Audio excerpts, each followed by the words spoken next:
It started with a single sentence that stopped the world mid-breath, as if someone had slammed a fist through the polished veneer of a cable news set. Congresswoman Jasmine Crockett sat under the unforgiving glare of CNN studio lights, her navy blazer sharp against the neon backdrop, her dark eyes locked on the man across from her.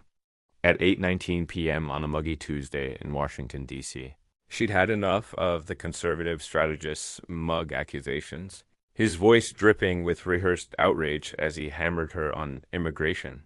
You Democrats pick and choose who gets. To break the rules, he sneered. That's when Jasmine leaned forward, her voice low and deliberate, and said, "If we're going to talk about who belongs in this country, maybe we should start with Melania Trump." The studio went dead silent. For 4 agonizing seconds, no one moved, not the strategist, not the moderator, not the producer frantically signaling in the control room. The air crackled, and America was about to ignite. The debate was standard.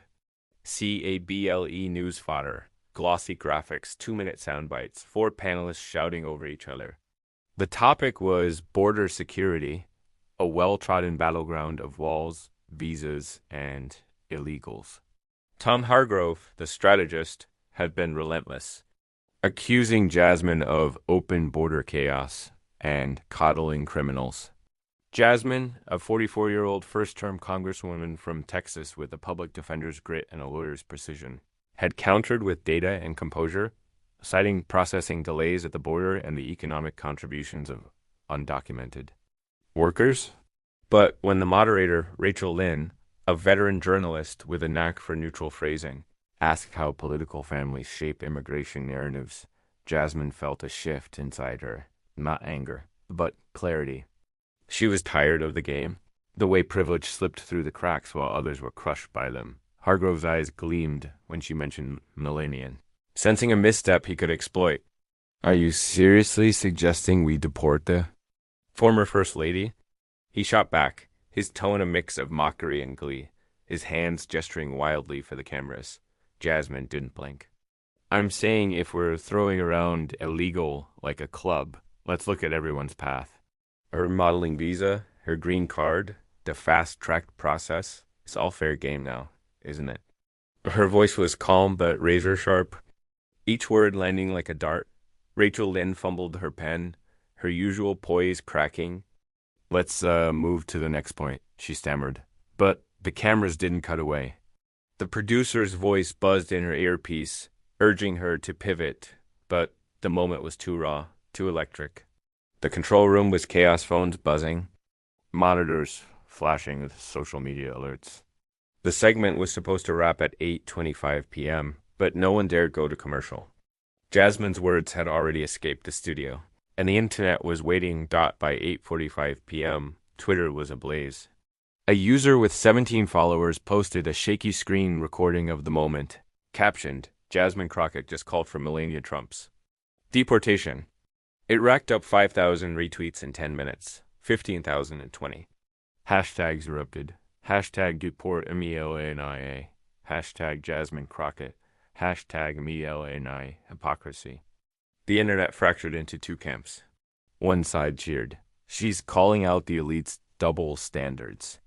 The other seethed, "This is disgusting. Attacking a first lady? She's done." Comment sections turned into war zones, with users slinging insults and memes faster than anyone could scroll. Jasmine wasn't online that night. She was in her Arlington apartment, perched on a stool at her kitchen counter, a half-eaten container of pad thai pushed aside next to 3 half-drunk water bottles, a relic of her days as a public defender. When she juggled court filings and hydration in equal measure, her phone buzzed incessantly. Text from her chief of staff, Leo Mercer, a 38-year-old Hill veteran with a knack for crisis management. Calls from all eyes. A forwarded headline from a friend that read, "Congresswoman's shocking attack on Melanian. Trump sparks outrage." Leo's text at 8:50 p.m. was blunt. "Stay off Twitter. This is a wildfire. Let it burn out."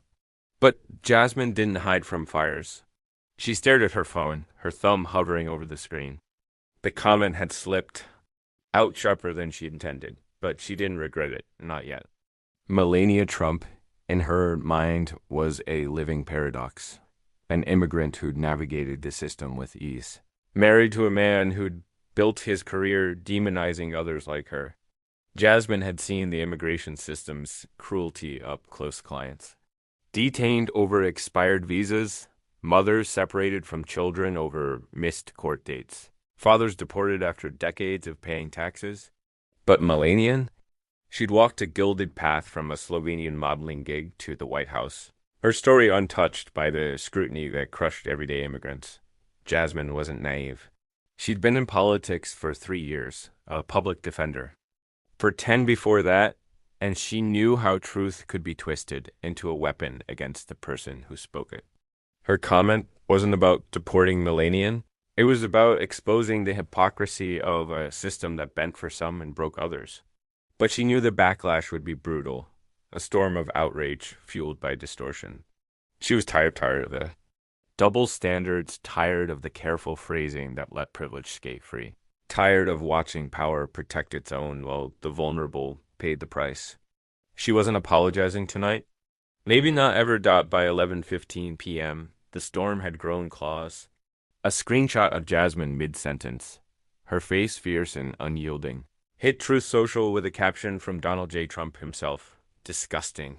This is the Democrat's true face, attacking my wife. Shared 40,000 times. In an hour, it fueled a right-wing media frenzy. Fox News looped a clip, branding Jasmine anti-woman and anti-American. A Newsmax pundit called her a threat to decency itself, all for a 15-second soundbite that never mentioned deportation. At 11:58 p.m., Trump posted again, all caps, Jasmine Crockett's racist attack on Melania is un-American. She must apologize now. The post ricocheted across platforms, Instagram. Stories, TikTok rants, YouTube thumbnails screaming, Democrat hates Melania. And Crockett's career-ending blunder. A YouTuber in Ohio, filming in a basement with a Trump 2024 hat, hit 2 million views by 1:30 a.m. The left's lost it. They attack Melania, a legal immigrant, and call it justice. What's next? Deporting Swedes. The distortion was the real weapon. Jasmine never said deport Melania.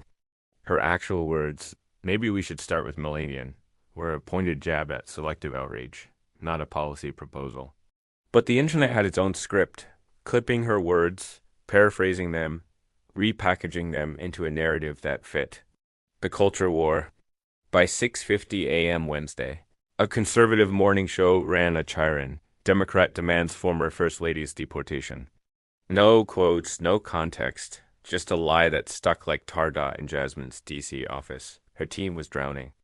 In chaos, Leo Mercer hadn't slept, his eyes bloodshot as he tracked his stories spread across platforms. The media inbox was a deluge of requests, threats, and hate mail. A cardboard sign had been taped to the building's front door. Deport Crockett, not Melania. At 7:12 a.m., Leo called Jasmine. We need a strategy, he said, his voice tight. This is out of control. Jasmine was awake, sitting at her kitchen counter with a legal pad split into 2 columns, truth and noise. Under truth, she'd written, I didn't say deport. The system's rigged for the powerful. No apology. Under noise, she'd scrawled, they'll lie. They always do. Her coffee was cold, untouched. She'd been up since 5 a.m., replaying the moment in her head, not because she doubted herself, but because she knew what came next. Let's tell them what I actually said, she told. Leo, they're not listening, he replied. This is a firestorm, Jazz. We need to contain it. I'm not backing down, she said. If I do, they win. If I don't, they'll try to bury me anyway. Then we need to own the narrative, Leo said. Say it on your terms, not theirs. By 8:30 a.m., her apartment was a war room. Leo, Sarah, a seasoned aide with a knack for media spin, and Jamila, a 22-year-old intern fresh from Howard University, crowded around the counter, laptops open, phones buzzing like a hive. Sarah started drafting a press release, but Jasmine stopped her. No statements, she said. If I speak, it's live. I'm not hiding behind words on a page. We can't control live questions, Sarah warned, her brow furrowed. That's the point, Jasmine said. The truth doesn't need a filter. It needs air.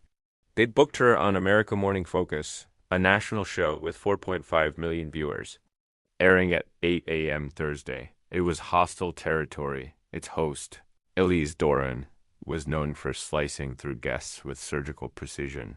But Jasmine wanted the challenge. This wasn't just about her or Melania anymore. It was about how America twisted discomfort into outrage, facts into fuel for a division.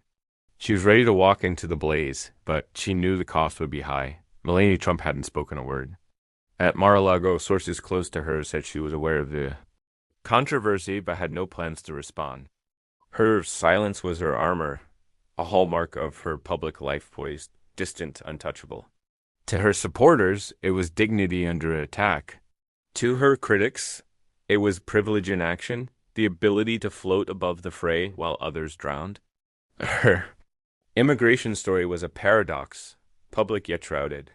In 1996, at 26, she'd arrived from Slovenia on an EB-1 visa, the Einstein visa, for extraordinary talent. A model with a modest portfolio.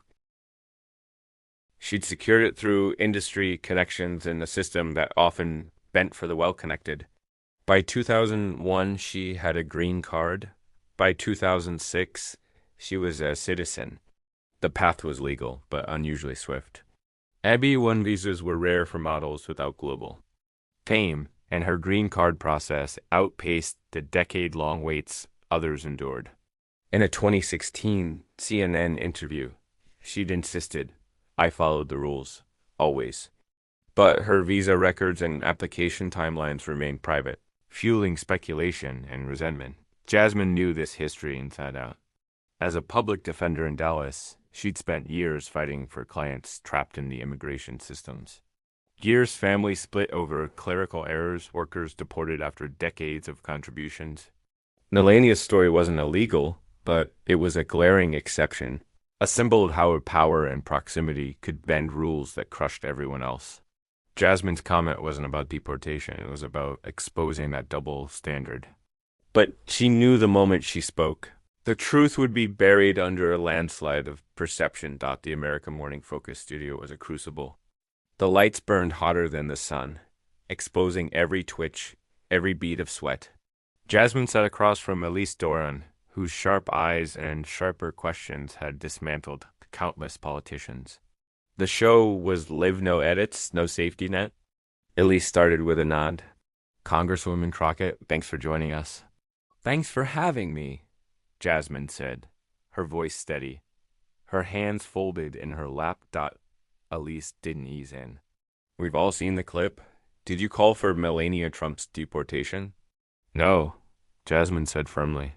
"I said if we're judging who belongs here, let's stop pretending some people are above scrutiny. That's the conversation we're dodging." "You know how that sounded to millions of Americans?" Elise pressed, her tone neutral but probing. "It hit a nerve," Jasmine replied, "and it should. Melania's immigration story is untouchable, but a single mom from El Salvador gets handcuffed over a missed court date. Why is one sacred and the other disposable?" Elise leaned forward. "Some call your comment anti-immigrant, even racist." Jasmine's eyes didn't waver. "My parents are immigrants. My father came on a student visa from Jamaica. My mother scrubbed offices at night to feed us. Nobody handed us a shortcut. I'm not anti-immigrant. I'm anti-hypocrisy." The control room was chaos. Producers signaled Elise to push harder, their screens flashing with viewer tweets. "Are you standing by your words?" Elise asked, her voice like a scalpel. "I'm standing by the point," Jasmine said. "We judge people by their skin, their accent, their name. But marry into power and you glide through the cracks? If that makes people uncomfortable, good." "It's time they were." Elise paused, caught off guard by the raw clarity. The segment ended 5 minutes later, and Jasmine unclipped her mic and walked off without a word. By noon, The clip was everywhere: Twitter, TikTok, cable news. Hashtag double standard debate trended with 1.2 million tweets. Conservative outlets called her defiant and divisive, branding her a radical. Progressive accounts stitched her words with images of detained families, captioned, "She's speaking for us." In a Brooklyn high school, a civics teacher played the clip, sparking a debate. A 16-year-old student named Aaliyah raised her hand. Why do we care more about how she said it than what she's saying? By Thursday afternoon, the story wasn't just news, it was a national reckoning. In a Houston barbershop, two men argued over the clip as clippers buzzed. "She's right," said Marcus, a 40-year-old mechanic. "The system's rigged for the rich." His barber, Tony, shook his head. She shouldn't have named Melania. That's playing dirty.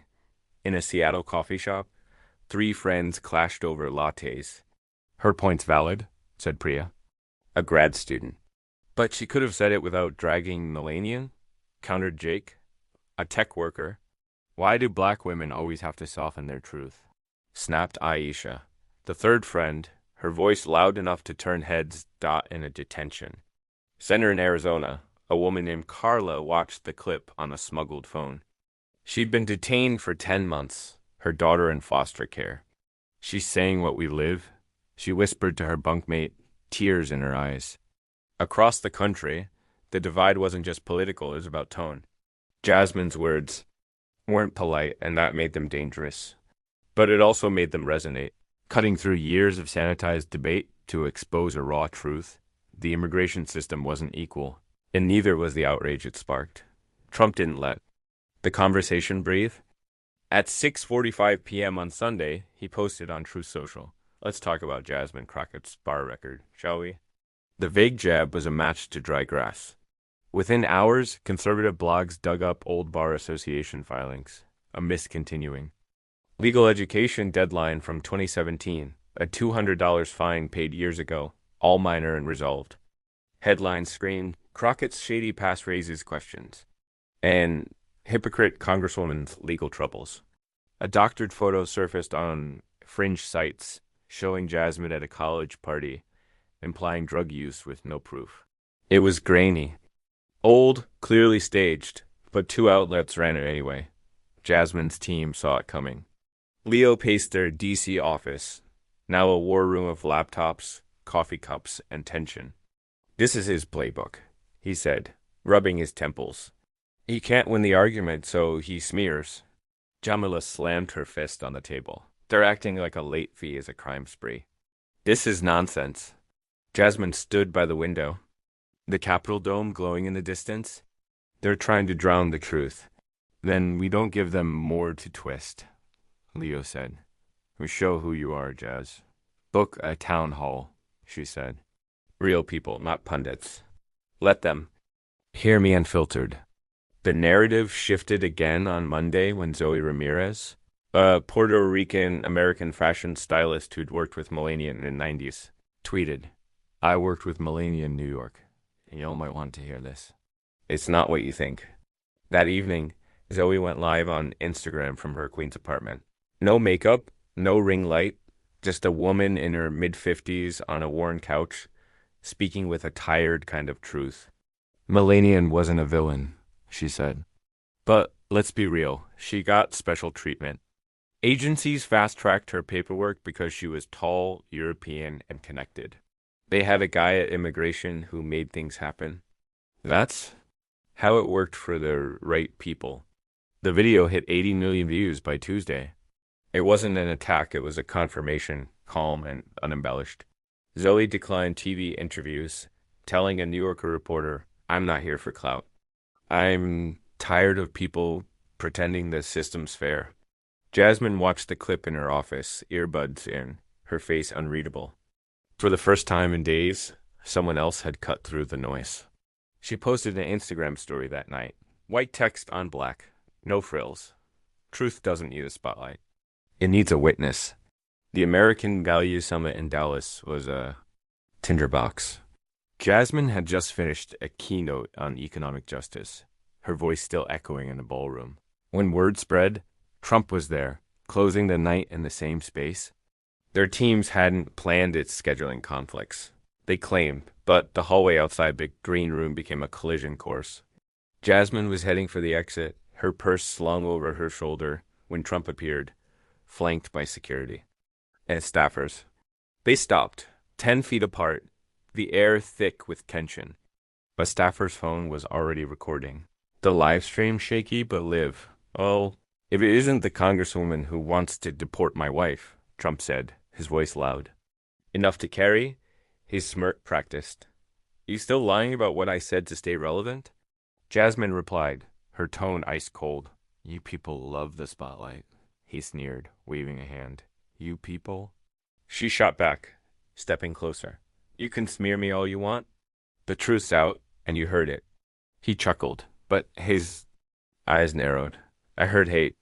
I spoke truth without permission, she said, her voice cutting through the murmurs of the crowd. Security pushed in, pulling them apart. The clip hit 7 million views by midnight. Cable news called it the face-off of the decade. Some called Jasmine reckless. Others called her fearless. For the people watching at home, it was raw two Americas colliding. No script, no filter. It didn't solve anything, but it peeled back the curtain on a divided nation. Monday morning. Brought a heavy silence. Jasmine sat on a friend's patio in Fort Worth, her coffee cold, her phone buzzing with notifications she ignored. The hallway clash had dominated headlines, but it wasn't about that moment anymore. It was about what lingered. In a Chicago church, a pastor preached about truth spoken boldly, never naming Jasmine, but quoting her words. In a Detroit classroom, students debated fairness, one asking, why is Melania's story off limits, but my cousin's deported for a traffic ticket? In a Los Angeles diner, a waiter whispered to a coworker, she's right. The systems never been equal. Jasmine had sparked a reckoning, not a scandal, but a question. Why do some glide through while others are crushed? Her words weren't polished or focus grouped. They were raw, messy, necessary. In a country addicted to spin, that was dangerous. Melania remained silent, her absence louder than any statement. To her supporters, it was grace. To her critics, it was indifference. Either way, she stayed untouched, a symbol of a system that bent for some and broke others. Leo joined Jasmine on the patio, holding a newspaper. The headline read, Crockett's Truth, a nation forced to face itself. He set it down without a word. Did I do the right thing? She asked, her voice quiet. You said something real, Leo said. It's worth the bruises. Then we keep going, she said, staring at the horizon. I didn't speak for headlines. I spoke for the people crushed by rules that don't apply to everyone. Jasmine didn't just start a fight. She forced America to look in the mirror, flaws and all. Truth doesn't always come wrapped in politeness. Sometimes it's raw, jagged, essential. And if that truth still scares us, maybe we're not as free as we claim.